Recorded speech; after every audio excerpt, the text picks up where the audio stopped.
Hello, everyone. We have people logging in and getting connected, so we'll give just a minute or two and then we'll get underway.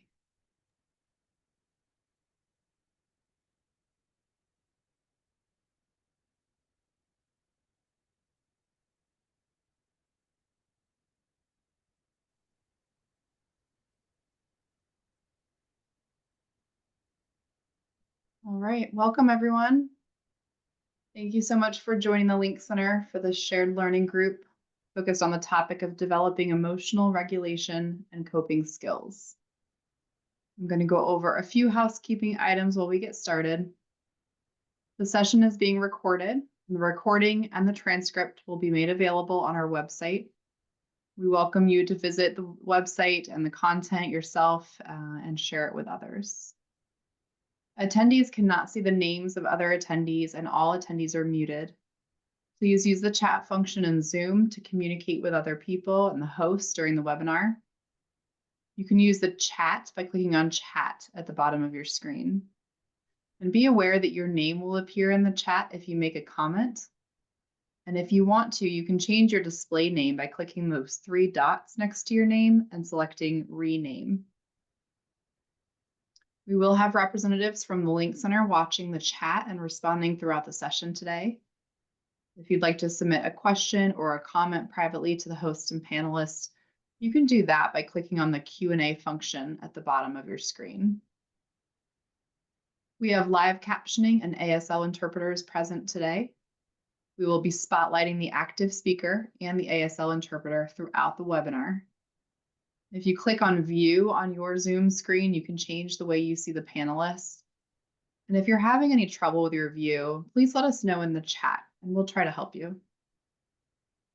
At this time, I'm going to hand the floor over to Dr. Stacy Nonamaker, who's going to get us started. Stacy, it's all yours. Thanks so much, Stephanie.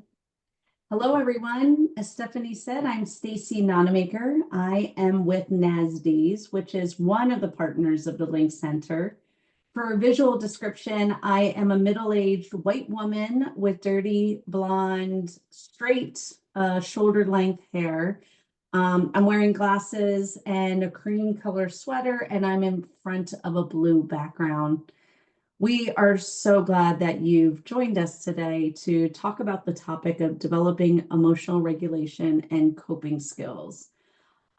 This is an event hosted by the Link Center, which is known as a project of national significance, and it's actually funded by the Administration for Community Living. If you don't know about the Link Center, we encourage you to check us out. There's a QR code on your screen. You can use your phone to click on the QR code. It'll take you right to the website. Or there's a link right there that'll take you to the website, and we'll also drop that in the chat so you can just easily click on the link and get you there.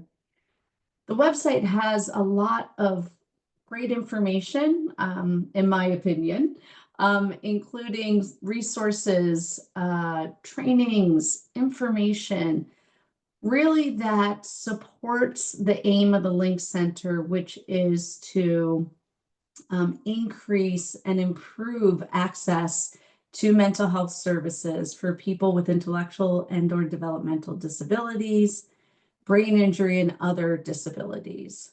So we are doing this work with a lot of other partners, and some of them you'll hear from today throughout our time together. But like we like to say, jump on our website, check us out, and check back often, because we're always putting things up there for you all.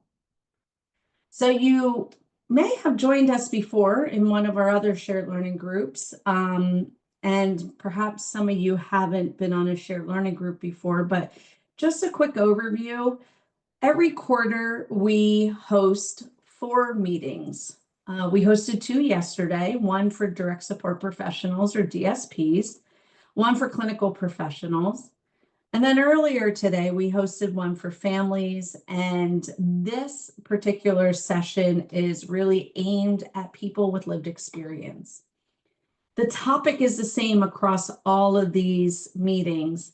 And we do modify, adapt, or tailor them a little bit for the audience. So yesterday's sessions for DSPs and clinical professionals and the family session were very much the same. This session for people with lived experience is really going to focus on my friend and colleague Tyrone Launderville, who is one of our steering committee members, will be sharing his experiences, thoughts around regulation and coping strategies, and what he does, and just sharing some tools and tips and information, because we all sort of have to navigate, manage, kind of work through challenging times at some point or another. I mentioned that Tyrone is part of the steering committee.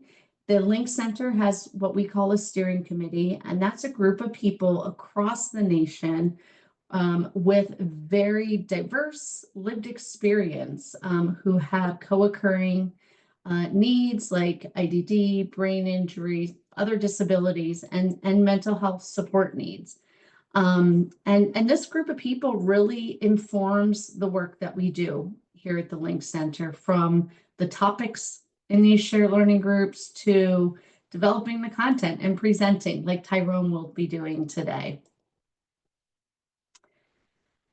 So the content and the presentation and the information that we put together for you all is a collaboration among the Link Center partners. And like I said, these are people with lived experience. These are researchers. These are people who work on policy issues. And it goes to repeat, because I know people are always curious if they can come back to this meeting and information. This is being recorded. It's also being transcribed, which means that we're writing down all the words people say in the meeting.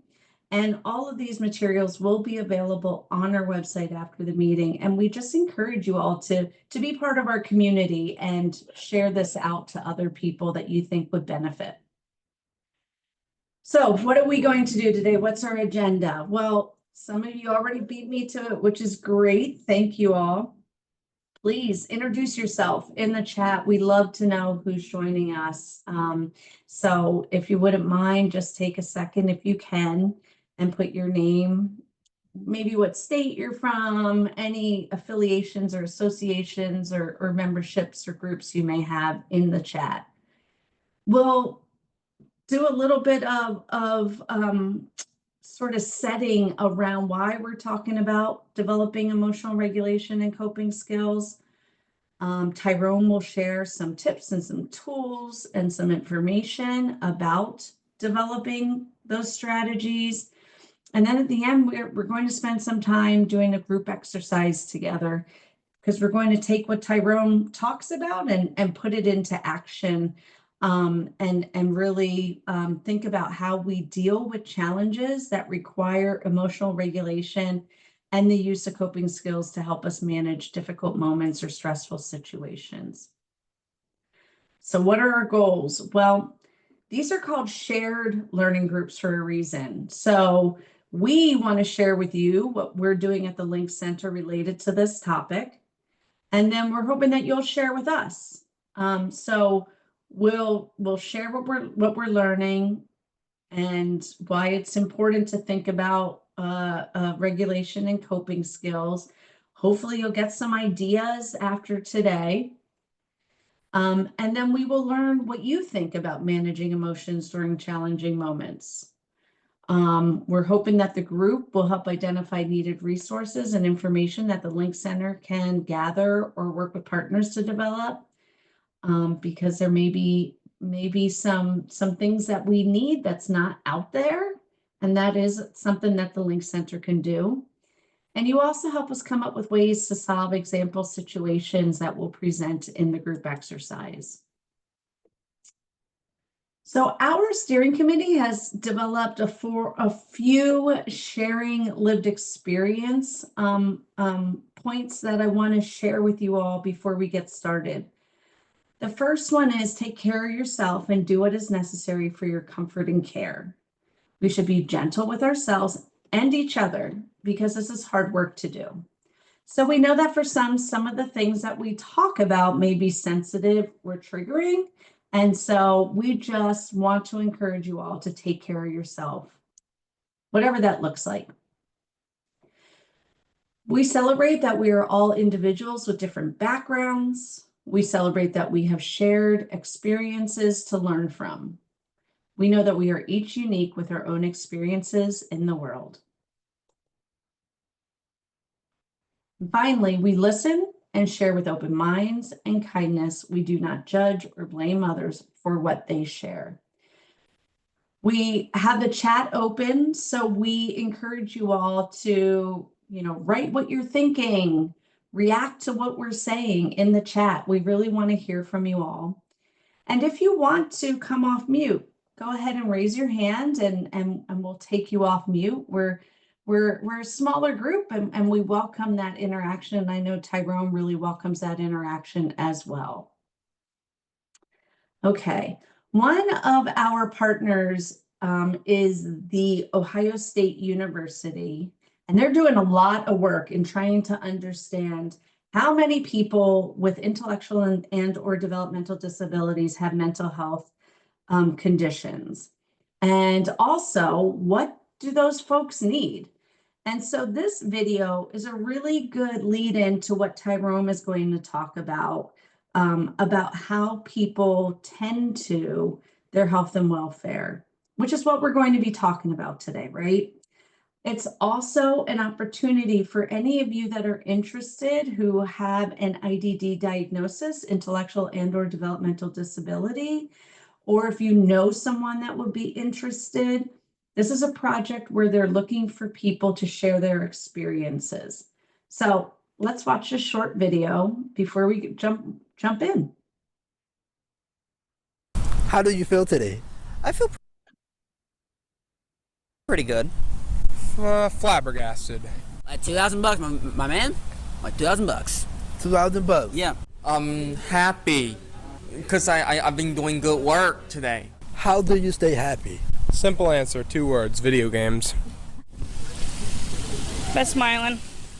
Well, when I see Disney movies. I have like my cat. I enjoy my life. I'm playing games and I'm working out. What do you do to make yourself feel better? Running. I cuddle with my cat. Talk about my feelings.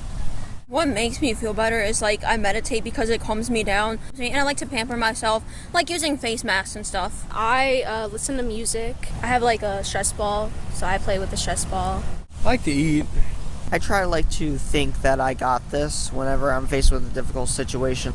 We want to hear from you. Join our health research project for adults with intellectual disability. You and your support person will get a $100 gift card. We want to hear about your experience with health so doctors can provide better care. Your voice matters. Make your voice heard in our new research project about health and wellness called Can You Hear Us Now? Brought to you by the Ohio State University Nisandra Center. Can you hear us now? This video was produced by the Human Development Center at LSU Health New Orleans with the help of our Paycheck program. Learn more and sign up online at go.osu.edu/RRTCSTUDY or call 1-833-678-7782. Can you hear me now? I love that video. If you didn't catch it, I put the link to the recruitment page in the chat, so you can copy that and put it in Google, and it should take you right there. If you have any questions, you can drop that in the chat as well, and we can try to answer any questions about the project. But I think we should start before I turn it over to Tyrone and ask the question I asked in the video. What do you do to feel better? Which I think is a great question, and I love the way that some people answered in the video. If I were asked that question, I would say what I do to feel better, which is what I just did before we started this session today, is I went outside and I walked around my yard And if I'm being honest, I like to walk around barefoot and be sort of out in nature and grounded with the earth. So just curious. Drop in the chat if you're willing to do that. What do you do to feel better? Thanks, Edith. Getting that grounding in for sure. That's so nice. Reading a book. I can relate to that.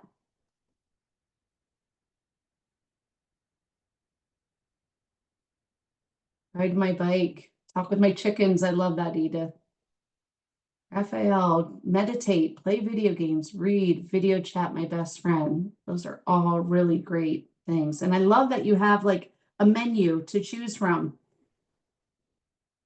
Tim agrees with getting outside for grounding. Reverend Denise, hello. Sit at the water and listen to music. I love that. I love that visual and I can hear that. Get plenty of sleep. John, hello. Listen or play music, talk with a friend, dance, exercise. I love all of those things. So I think this is a really great lead into turning it over to Tyrone Launderville, who again is a steering committee member of the Link Center, who will talk a little bit more about understanding wellness and coping strategies and what that means for him and get us talking some more with one another. Tyrone, thanks so much.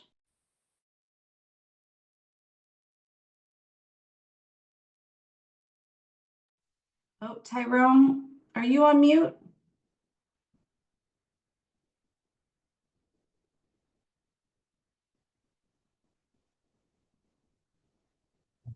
Hello. There you go. Now we can hear you. Hi, everyone. My name is Tyrone Launderville. I'm 24 years old. I am from Des Moines, Iowa, and it is such a huge honor and pleasure to be on here with everyone today. I would like to first start out with who I am and my past, and then I will go on talking about coping skills and strategies that I have used, and also other people from the steering committee also have mentioned that helps them and in crisis or in moments of crisis. So I have a cognitive learning disorder. I have also short-term memory loss. I have ADHD, reactive attachment disorder, and then also fetal alcohol syndrome from birth. Those are some of my main diagnoses that I have that affect me every single day. I have been institutionalized for 9 years of my life whenever I was younger, from 9 years old until I was 18, and I was moved around from place to place. I guess trying to fit in where I needed the best help in life, I suppose. I attended a facility based in Mesa City, Iowa, called Four Oaks in Mesa City. And then I also attended another one in Fort Dodge, Iowa, called the Rapner Treatment Center. And then again, back to Four Oaks in Mason City. And Four Oaks in Mason City is a adolescent residential program. I don't quite know too much about it to this day because I was 9. But after Four Oaks, I was transferred to CALO, Change Academy of Lake Ozark, Missouri, and that was another residential facility. And then I was transferred to Neurorestorative in Carbondale, Illinois. And Neurorestorative of Carbondale, Illinois, that was when I was about 14 to 18. That was the last facility I was at. And that was, I guess those 4 years of me being a teenager in that facility were probably the most difficult, but also where I advocated for myself the most, per se. At Neurorestorative and the other facilities, I had behavioral issues, anger issues, a lot of my own issues that I had that really affected me in those facilities. And I had a therapist, his name is Jeremy Rosine, who helped me come up with a huge amount of skills that I can use to my disposal every single day. I didn't list all of them, but there's a decent few of them that I listed. Um, so I guess it's a huge honor to be a part of something like this, and I'll get started then. Can I get the next slide, please?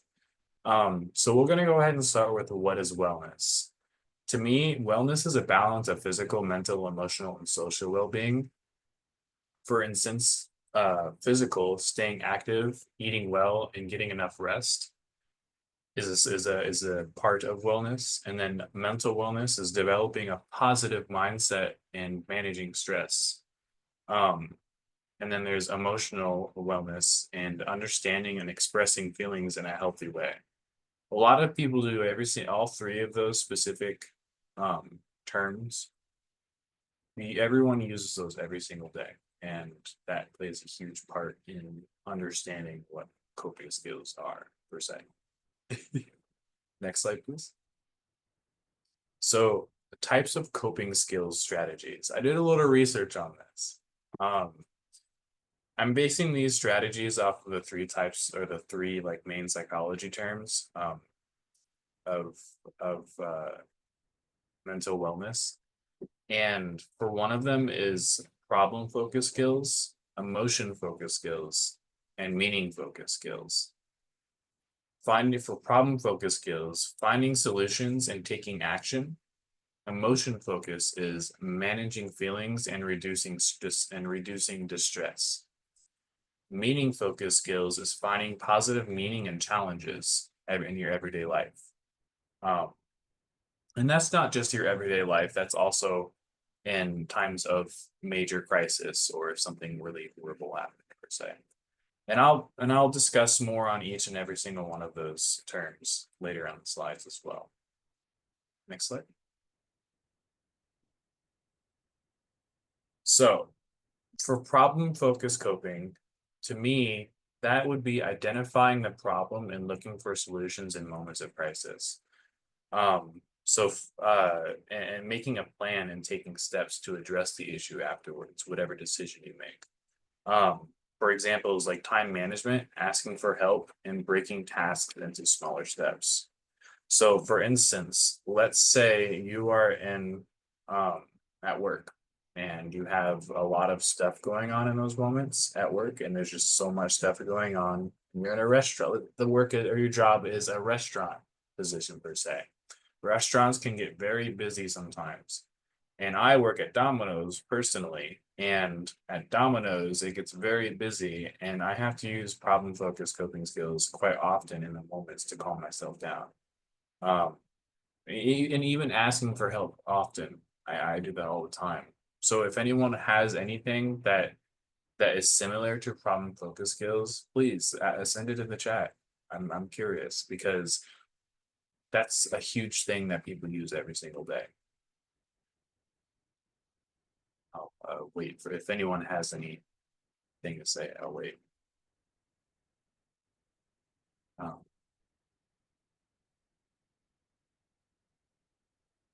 My calendar, that's a great one. Using your calendar every single day to help manage your time, like for time management, of course, is something that is really helpful. Reminders is another good one. Phone reminders. I personally use the phone reminder app on my cell phone to sometimes send reminders. And then on like for instance, Stacy mentioned the calendar on Outlook. I really like the thing where it shows whenever you get like a link for a Zoom meeting or anything, it automatically puts that into your Outlook calendar. And I really think that's a really cool feature. Scheduling your appointments on your phone, that's a good one. Also, how would you do that by chance? Do you mean by calling in or setting those on the calendar, as Stacy mentioned?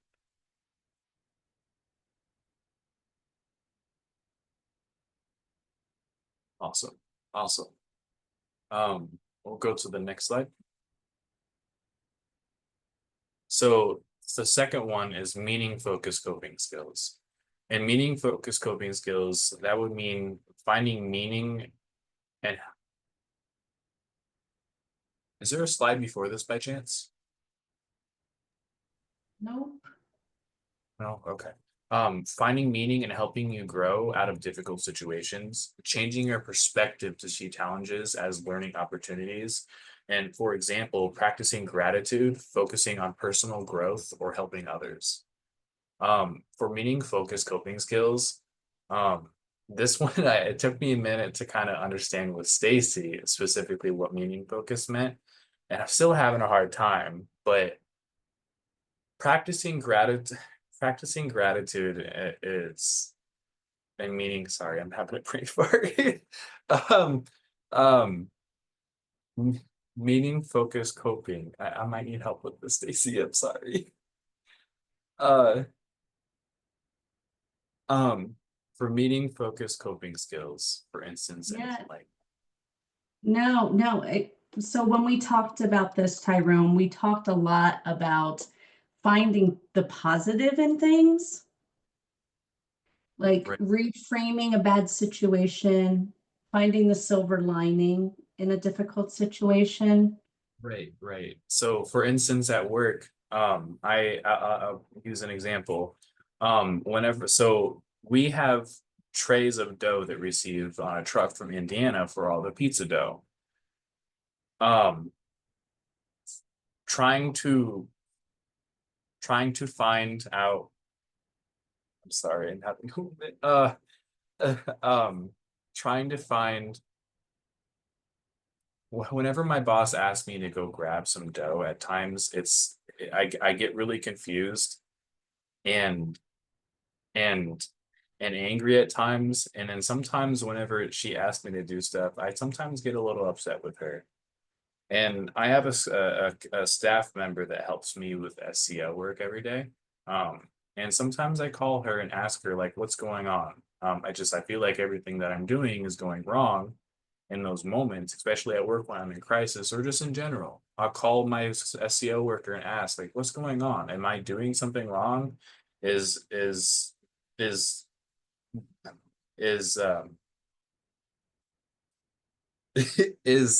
what I'm doing going to affect anything in the future? Is and like that constant reassurance from other people, but also you giving that to others is a good, I guess, meaning focus. I hope that helps. Sorry, I'm really nervous. Well, Uh Tyrone, I think that's a really good example. And I think that it sounds like, first of all, the problem focused coping skill that you use is having somebody at work that right. you can go to For really instance, talk about. Sorry? job coaches, for instance, that they're there Yeah. specifically for that reason. But I also know that you have people in your life that you can say, this was a really difficult situation for me, and they help you spin it to Right, where it's, not, maybe doesn't feel as difficult or doesn't feel as stressful as you thought it was, right. is the meaning focused coping. So you use both of those, both the problem focused coping and the meaning focused coping there. Right. Okay. I get that one now. And honestly, another good example for that too is my past may have been super dramatic and bad, but what I do currently is I'm on the nasty steering committee, and I think about the amount of good that I've done in my past, and that really helps me keep pushing forward too. And I think that's another good example also, is just that personal growth. And Next Tyrone, can you remind me? I think you have a saying that you use about never trying give things. You never give up or you will never persevere. Never give up. And I always think on that every single day, because every single day I have my moments. And every day there's times when things get really stressful and I just want to give up, and I just want to just lay in my bed or sit in my chair right here and just stare at nothing. But I know that if I do that, just give up, then I'm not going to get anywhere. No one's going to feel sorry for me in that moment. I won't get anywhere you know, and thinking about those kinds of moments, and thinking about that in moments of crisis, it really helps at times. And that's some really great, which is part of meaning focused coping. That's some really great positive reframing. Sometimes it's easy to be in a difficult, hard, bad situation and continue to feel like it's difficult, hard, and bad, right? And as some people say, like Alice in Wonderland, you can go down the rabbit hole of negativity, right? Right. But instead, I love your quote because it shows that you're reframing that situation into this is something I'm going to learn and grow from, Yep. which you've done a lot of in your life. I feel like Right. everyone has those moments where they have a moment of crisis, and in those moments of crisis, they always get past that if they can. But once they get past that, they can always look back to those moments and be like, oh my gosh, it may have been really stressful back then, but compared to then versus now, I've really grown. And that's also in a job setting too, because when you first start a new job, you don't know anything. But imagine going from being a delivery driver at Domino's, going really high up to being a corporate position. You have grown. You've grown a lot, you know, in that kind of moment. I'm not saying that's not me. I don't think I would ever be in a corporate position at Domino's, but but just as an example. I wouldn't count yourself out, Tyrone. But I'll also say an interesting and fun fact is research tells us that we learn more from when we fail than from when we succeed. Right. And that's how, and I mentioned at my Salt Lake City, Utah conference that I went to at the annual conference, I mentioned that I learned from my failures. And I always tell people, especially my caseworkers, that and I won't learn anything unless I fail, because I'm bound to fail all the time in life. There's a lot of time moments in life where you have something that happens and it just goes sideways. That's life. But in those moments, you use those meaning focused coping skills to get past that as best as you can. And you have people there that can help and support you in those moments with those skills. So the other one is emotion focused coping. So I'm managing emotions related to stress rather than changing the situation, using relaxation techniques, mindfulness, or talking to a friend. So for example, journaling, deep breathing, listening to music, or exercising. And then when we think of coping skills, most people think about emotion focused coping skills rather than meaning focused coping skills and problem focused coping skills.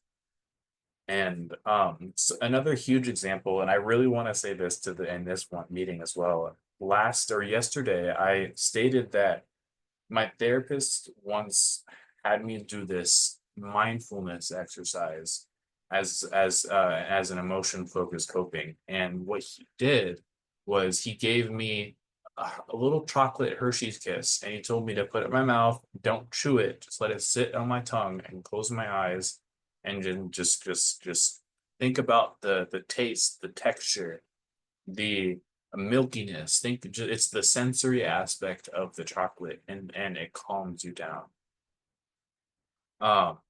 Does anyone have any emotion focused coping skills that they use every day?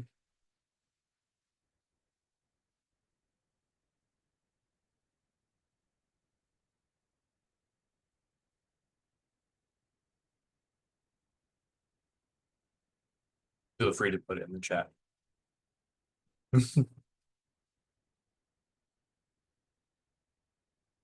You know, I've never actually tried yoga before, Shannon. I bet it's actually quite relaxing. And then breathing work is also a really good one. Religion and prayer is also good. Everyone has all different kinds of skills and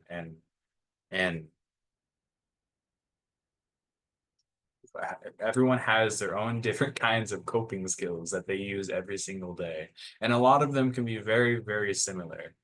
And I think it's really fascinating that the human mind we use these skills as humans to help us calm down.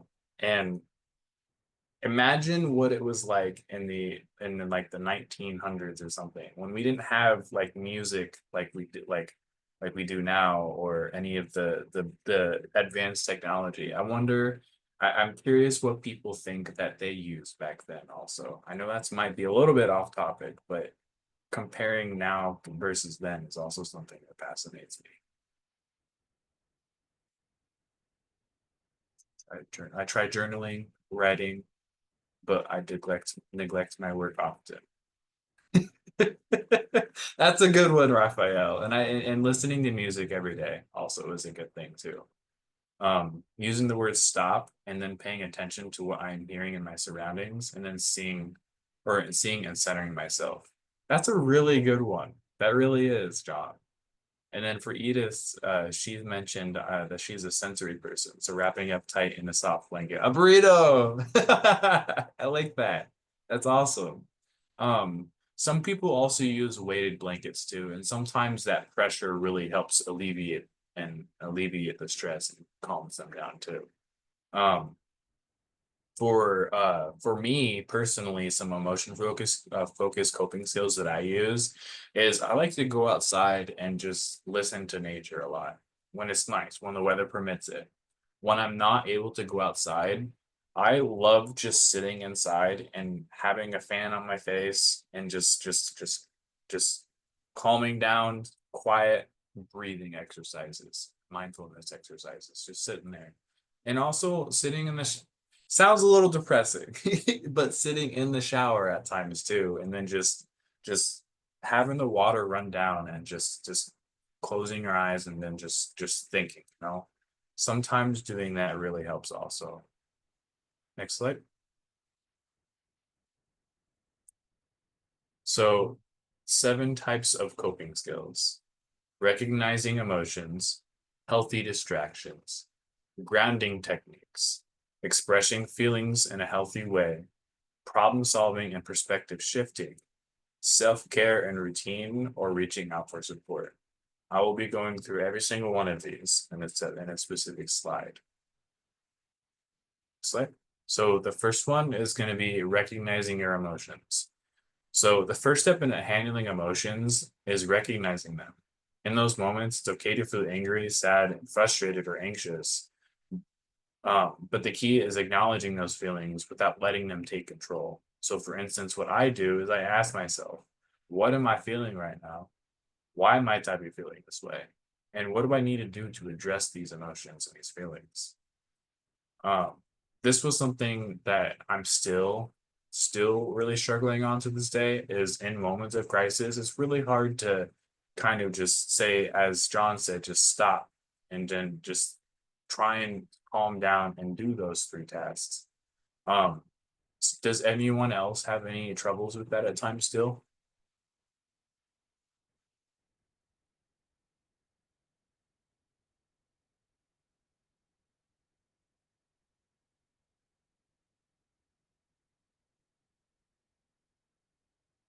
If anyone has ever had like a moment of doubt in those moments, that's kind of made it struggling to just asking yourself, you know, how would you, I guess another question is, how do you help yourselves in those moments if it's just so much and you're just in crisis? How do you stop yourself, or how do you get yourself to realize you need to stop? I guess that's the question.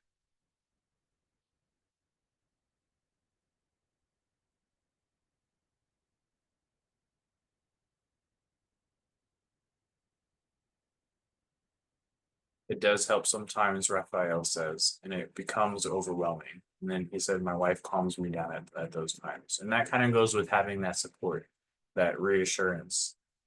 And then calling a friend also helps also. Next slide.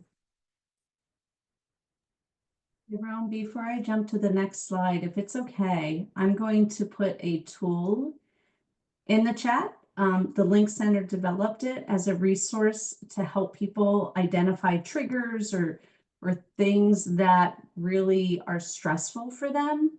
And it's like a worksheet. It helps someone look at how they can help themselves and how others can help them. And as a supporter, I think something like this would be so great to have, so I knew how to support someone. And I think this is part of what you're talking about here in recognizing emotions. So I'll put that in the chat. There you go. Thank you, Stacy. Okay, so healthy distractions. This is one of my favorite ones. Oh, Laura said, honestly, sometimes crying and not feeling guilty about it. Just letting those emotions run through, just crying really does help. Some people think that crying is a bad thing, but being sad or just letting your emotions out, that's human behavior.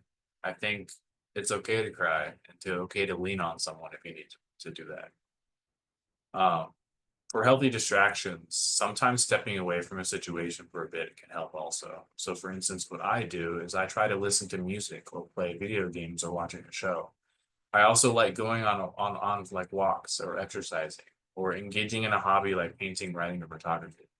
I also love, I'm an avid skateboarder. I love skateboarding and longboarding. So sometimes when I get really angry, maybe I just want to go shred some wheels or something. I don't know what the proper term is. But I really love skateboarding, and then I also really love my car. I love to go drive around at times and enjoy just the scenery and seeing all of the different kinds of things that are around my surroundings. There's some pretty cool things sometimes when you're driving and you don't always look around your surroundings at times. So playing the drums is a good one also. If anyone else has also any other skills for healthy distractions, please add them in the chat. I have a cat of myself, and her name is Lila, and I love playing with her. I taught her how to play fetch with the little paper balls, and she's the smartest cat ever. So having that animals or that emotional support animal or just a pet there also really helps. Dog love, agreed.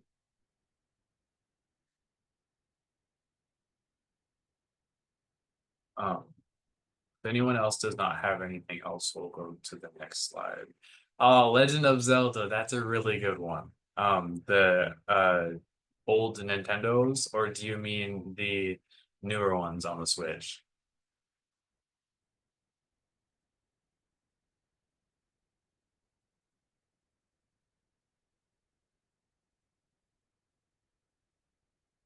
And then for number 3 on grounding techniques is the third one. So when emotions get too intense, grounding can really help you bring back to the present. And I got these specific grounding techniques from the steering committee. A lot of them had a really good insights on these grounding techniques. And so for instance, the 5, 4, 3, 2, 1 message or method, name 5 things you see, 4 things you can touch, 3 things you hear, 2 things you smell, and 1 thing you taste. So for instance, if everyone wants to take a moment and do that, try naming the 5 things you see, but you don't have to put them in chat if you don't want to. But name 5 things you see and 4 things you can touch in this moment right now. 3 things you hear. I don't know if you can hear 3 different things. 2 things you smell and 1 thing you can currently taste. I think that's a really, really good and deep exercise. Another one would be deep breathing exercises. Inhaling for 4 seconds, holding for 4 seconds, and then exhaling for 4 seconds. That itself is a really calming exercise also. And then more of a sensory one would be holding something cold like an ice cube or maybe a hot water bottle to refocus your senses. I think that's another good one also.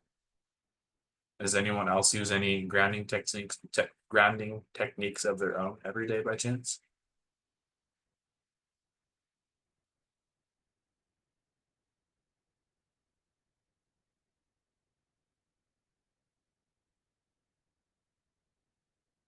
Visual meditation with the chakras. I don't know too much about chakras, to be honest with you. Is that a Buddhist thing by chance?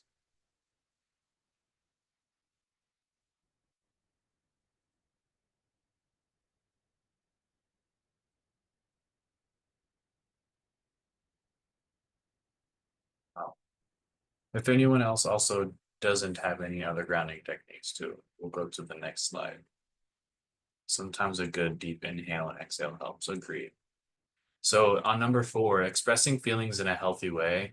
So talking to a friend, family member, or a therapist, or writing down your thoughts in a journal, or using art as a music or art or music as an outlet also too. So making your own art pieces, or maybe writing a small song of some sort.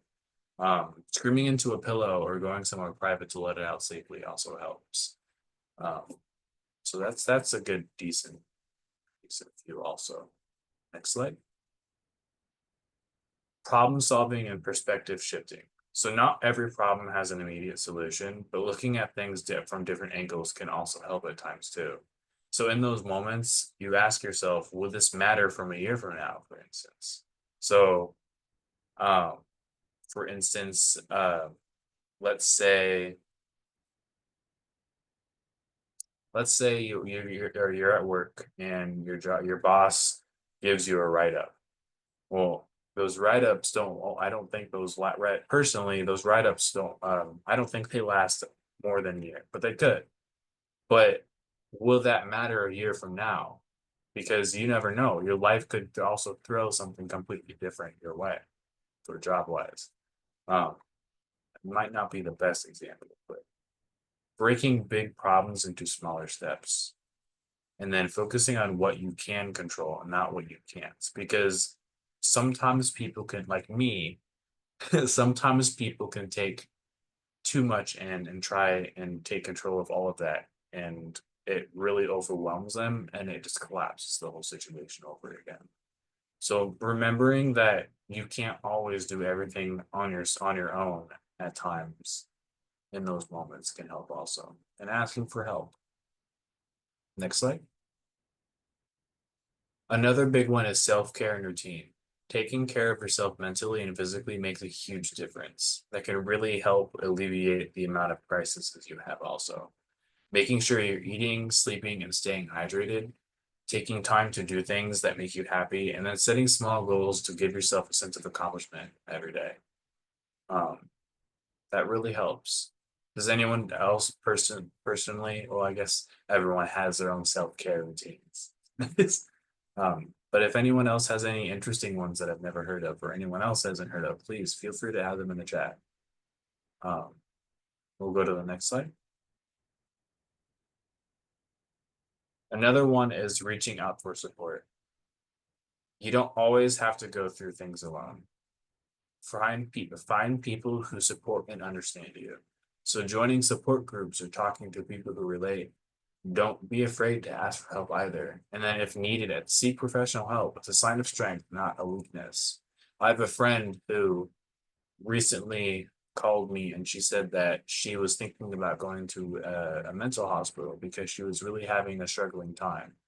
I told her that if that's what she thinks that she needs to do is best for herself, I told her that I'll support her and I told her that she doesn't need to be sad because that she's going there, but also understand.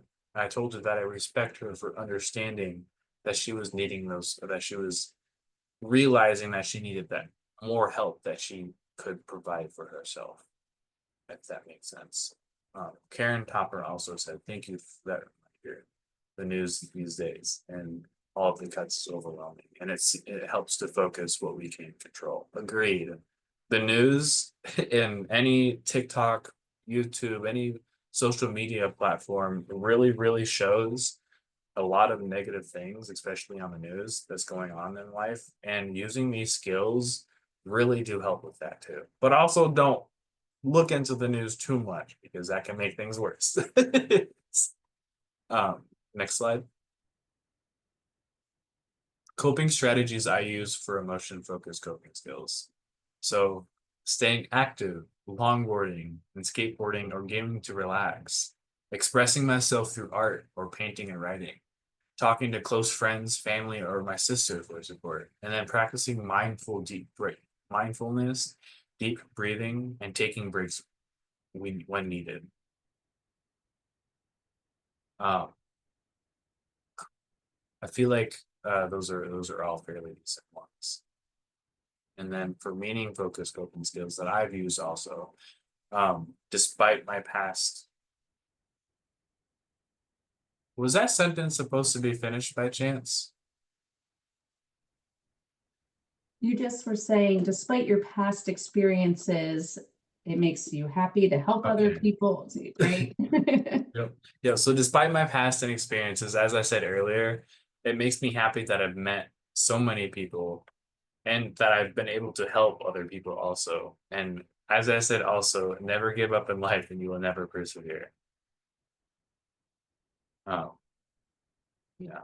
Me being able to meet the amount of, and I guess that's kind of how I said is I think about my past a lot, and I remember that even though I've had the bad moments in my life, the bad traumatic moments, the amount of people and good people with huge hearts that I've met, everyone here, that makes things 10 times more easier because I know that I'm not alone, and I know that I've always had that support. So that's it.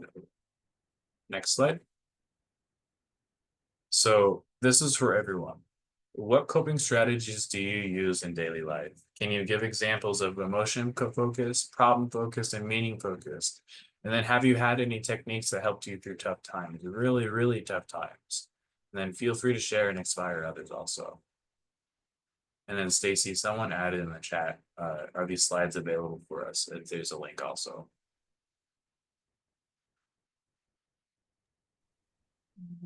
Yes, so John, we will have the recording and the transcript available on our website after these sessions.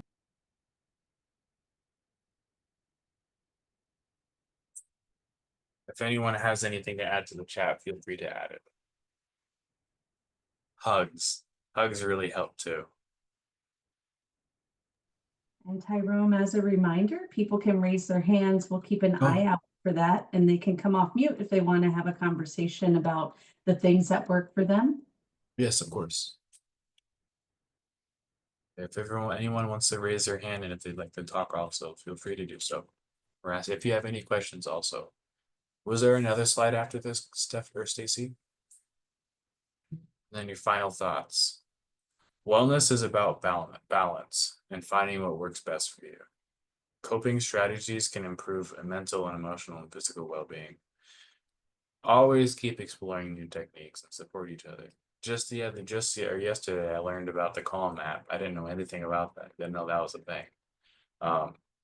So everyone's learning new things every single day, and you can use those things you learn many different ways.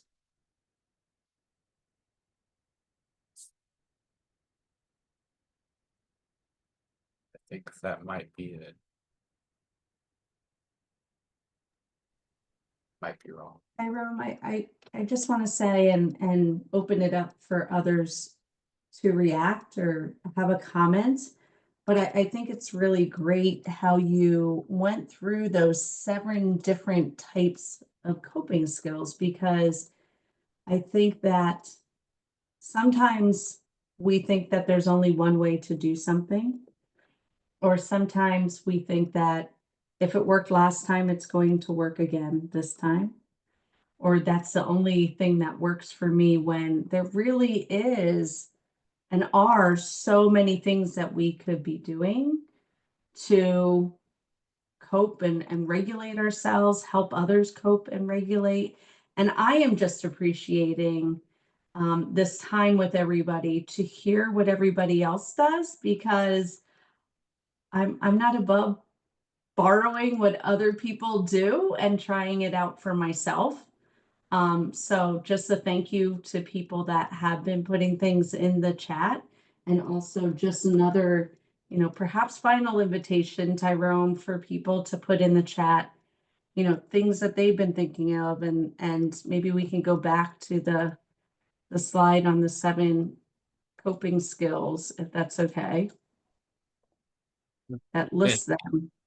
And thank you at the beginning also for reassuring me. I was really nervous. I really appreciate that. So if anyone has anything that and in regards to these specific ones, feel free to raise your hand or come and we'll come off me and have a conversation. Tim Turner said, I work at a computer and often cope by just getting up and going for a short walk just around the house or the yard. That's another good one also. I think yard work sometimes really helps too. Being able to keep your hands busy and keep your mind focused on something else, you know, that really helps.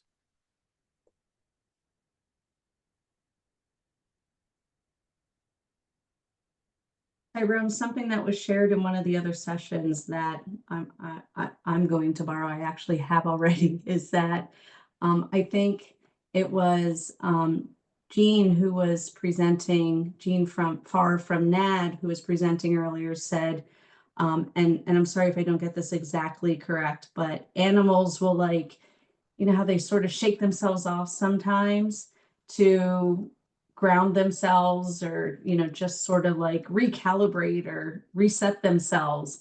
And I love that idea. You know, sort of like just shaking it off and, you know, just resetting. I love the thought of resetting when things aren't going right. Correct. And there's some other things in the chat, Tyrone. So Karen said, I appreciate the idea of looking at all the 7 skills. It can be worrisome if you use just one skill, and if it doesn't work, it can be scary. So thank you for having more options, of course. I feel like having more skills at your disposal will help you succeed and persevere a lot more than just having 1 or 2 every day. And then Tim Turner also said that, yes, sometimes just pulling a few weeds can reset thinking. Agreed. And then John said one thing that he likes to do is something nice for someone else. Send a person a card who comes to my mind, or send them like a text message. Yes, I find. Pardon. I find speaking to people and friends at times, especially when I'm just feeling down in the moment in the dirt, just, you know, trying to see how they're doing or other people are doing, it also really helps too. And being able to give people like a card, for instance, as John said, that makes me feel good because they're happy, you know what I mean? So seeing somebody else happy really helps me being happy also.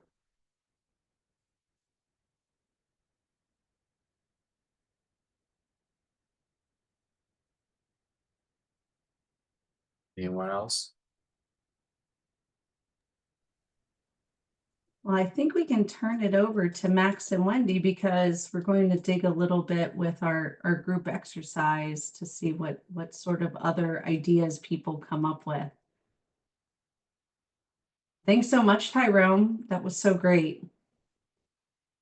Thanks for sharing. Yeah, Tyrone, thank you so much for sharing that. That was great. All right. So for those who don't know me, I will reintroduce myself, or I will introduce myself. I am Max. I am Outreach Director for Green Mountain Self-Advocates, our statewide disability self-advocacy organization, Disability Rights.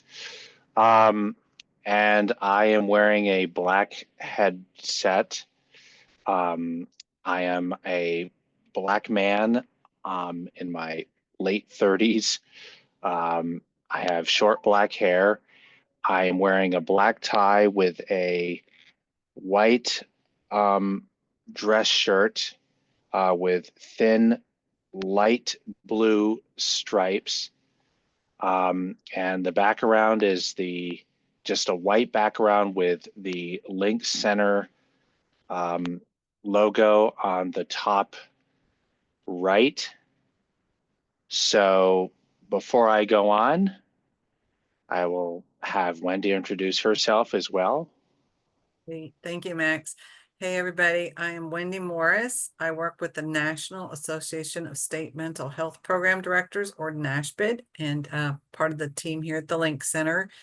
I am an older white woman with gray hair pulled back into a loose bun. I have on kind of an orangey rust colored shirt, and I'm wearing glasses. And it's great to be here with you today. All right. So what you're going to do is you're going to just listen to this, what I'm going to read, the scenario, and then we have a couple questions for you to answer when it comes to how you would handle, this situation. So on that note, here we go. Raul is very anxious, angry, and is refusing to attend their job, a place they have worked happily for several years. They are pacing and repeatedly asking if they are going to lose their job and their home. Their voice is shaking and they are crying. They share with you that there have been changes at work and the new supervisor speaks harshly, so they feel unsafe and do not feel comfortable asking questions or asking for help. They say that they feel lost and they are afraid to make mistakes. As they are talking, they become more agitated. They start breathing hard, and their fists are clenched.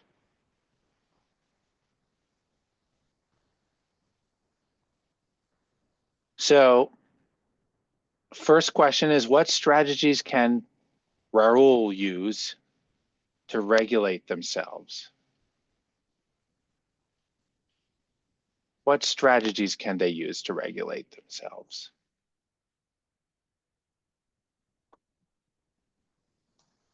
And again, we welcome you to come off mute if you want to speak or talk, or you can just put it in chat like Edith just did. Deep breathing, she said. Edith Cameron, yep. Nice. Shannon Rivas says Raul should go outside and take a couple of breaths and calm down. Kristen Daly says, well, the former job coach answer is to seek a job coach to advocate for them, LOL, which means laugh out loud. John Kaz says, yes, I was hoping for the PowerPoint. I specifically understand the recording and transcript will be made available. Okay. We're just going to read everything in chat, even though. Yeah, I think that related to a conversation he and Stephanie were having about the availability of that. No, that's fine. Yeah. I just wanted to make sure. And I love that people are responding by strategies Raul you can help with them in the immediate, but then also maybe after they're regulated to avoid future, right? I think that the answer about the job coach is a good one for kind of down the road when we get through this moment. How can we avoid or kind of mitigate, put an end to some of these issues and get to the root of it? What else do people have?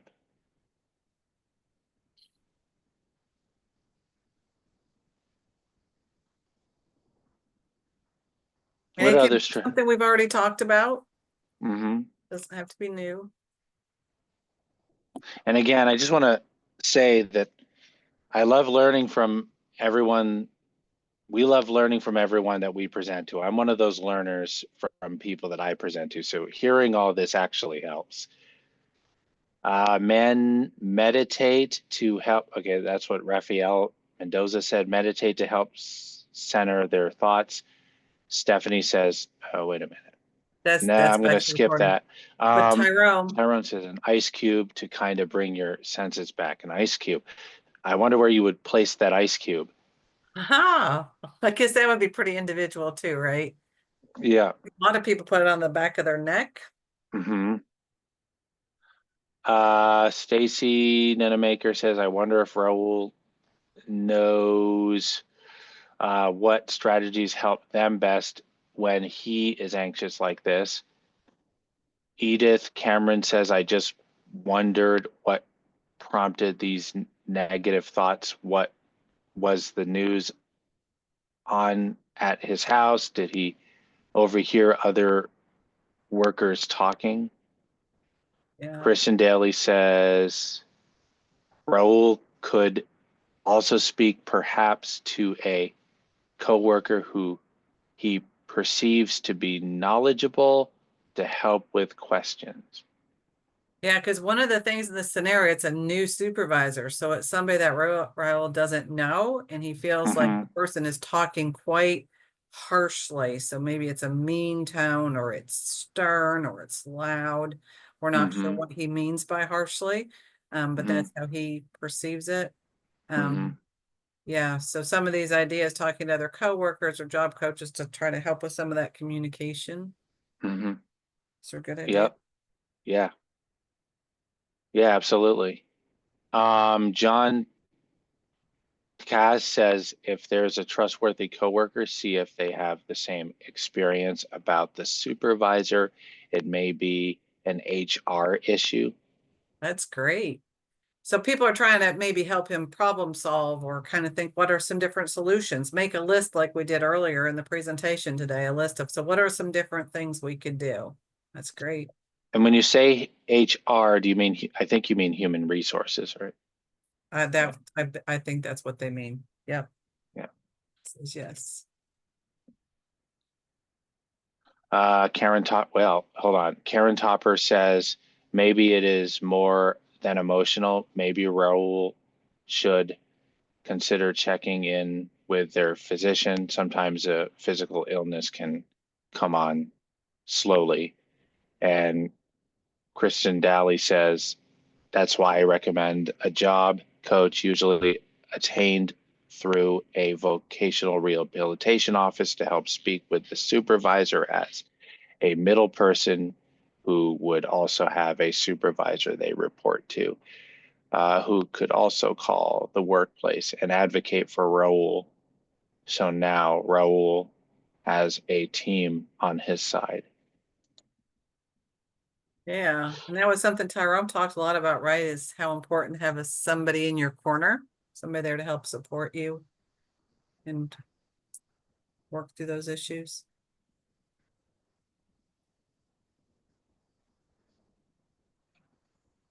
So I'm wondering now, we are wondering now, what would you do?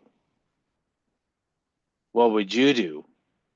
Maybe put yourself in Raul's shoes. What would you do if you were Raul?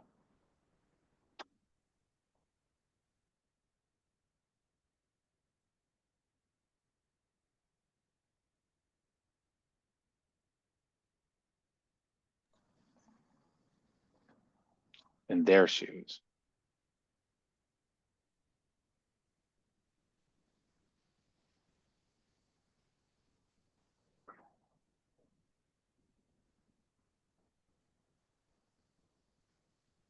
And again, it might be some of the things you all talked Yep. about earlier. Oh, here's one. Go ahead. I'm still on the last part. I think that's okay, John. I think the key is Raul doesn't feel safe, and to learn what he needs to feel safe, how it can be, it can be facilitated.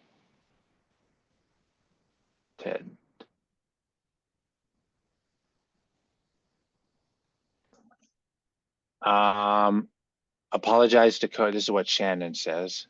Shannon Reves says, apologize to coworkers just to make sure that working at a job should make adjustments and move forward.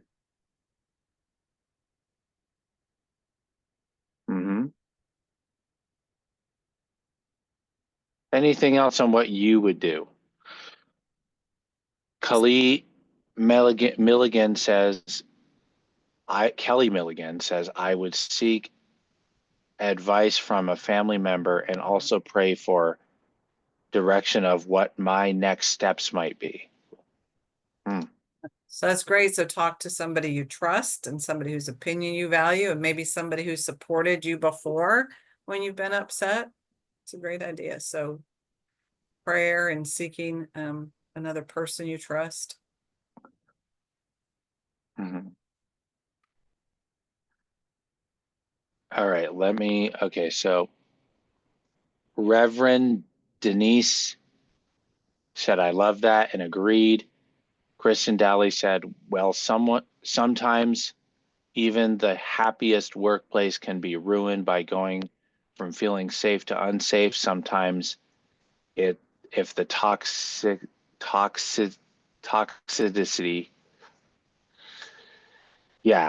of the workplace becomes too much. Not saying it is in this case. I would definitely take steps first to see if it's just miscommunications, something fixable.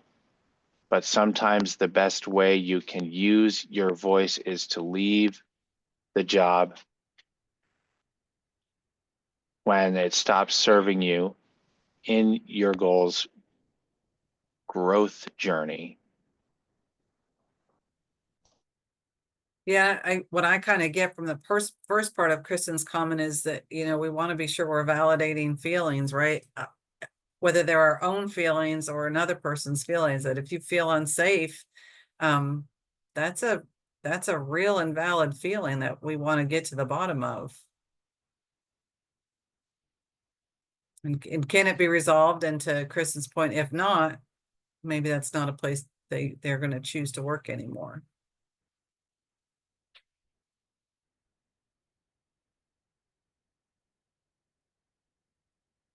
Yeah. Are there other thoughts on what you might do if you were in Raul's shoes, if you found yourself in a situation like they did? Toxicity, that's how you pronounce the word. Yeah, anything else? Could I say something to that actually? Go ahead. So I work at Domino's, as everyone knows. Domino's is really not the best or most ideal job per se.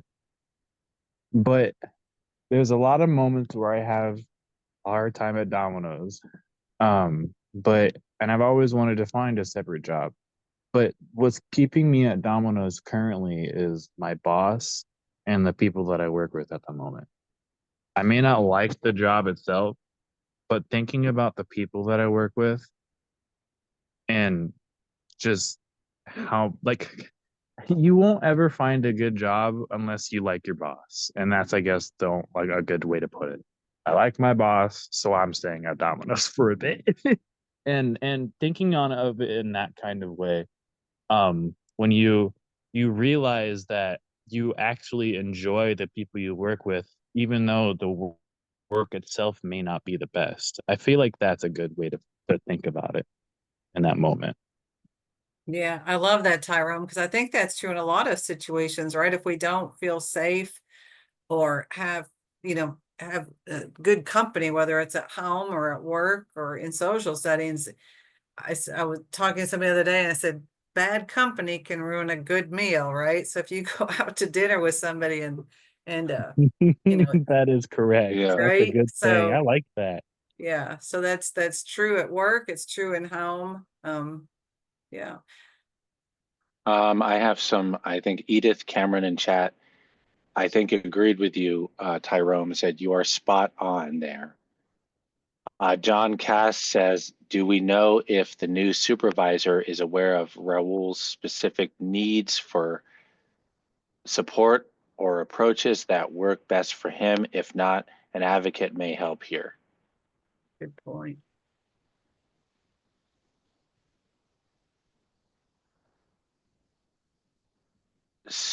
So unless anyone else has anything else that you have for what would you do if you were in Raul's shoes, or what can Raul use to regulate themselves? I just want to make sure I didn't miss anything if anyone is still typing.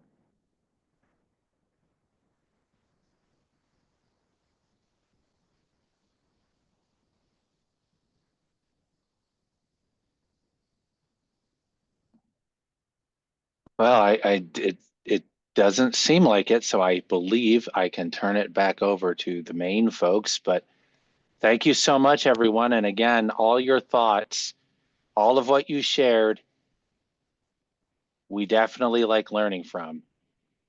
And we Absolutely. will definitely take note of this. So all of this is really good suggestions that can help each other out. So thank you. Good work. Good. Good. Now we're turning it back over to, is it Stacy? Tim. Hello. Hi. I'm Tim Tunner, and I work for the National Association of State Mental Health Program Directors. One of the partners at the Link Center, and I am a middle-aged white guy with not a whole lot of hair left on my head, and I'm wearing, although you may not be able to see it because of the coloration of your computer screen, it's a very light purple shirt. I want to thank everyone for being here today and for a great discussion and a lot of great input and thoughts into the chat. Please do continue to add to the chat. What are your go-to resources, trainings, websites, and where do you get information and supports that will help us develop the materials and really inform us about where you go to for information about regulating and coping skills. So here is the list of the schedule of past and upcoming shared learning groups. You can find the recordings, transcripts, and material from past events on the Link Center website. You can also find and register for upcoming shared learning groups on the website as well. The next topic will be Building Systems Partnerships, which is in July. You can also visit the Link Center's website at any time. The address and link are here on the screen, and we'll be dropping it into the chat as well.